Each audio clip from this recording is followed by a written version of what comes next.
Sa bisa ng warrant of arrest para sa kasong acts of lasciviousness, nahuli ang isang wanted person ng mga otoridad sa Barangay 6, Catbalogan City, Samar. Magbabalita dyan si Patrolwoman Cristel Palapax.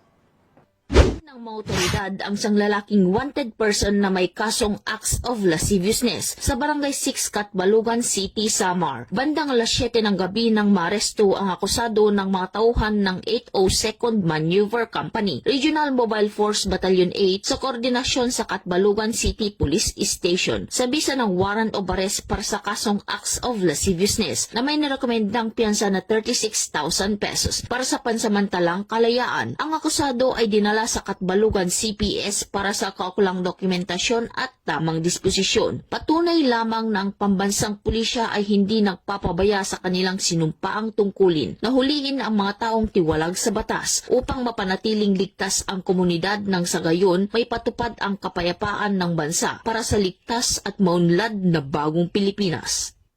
Mula dito sa Eastern Visayas, ako ang inyong PNN correspondent, Patrolwoman Palafox, alagad ng batas, tagataguyod ng Balitang Pulis.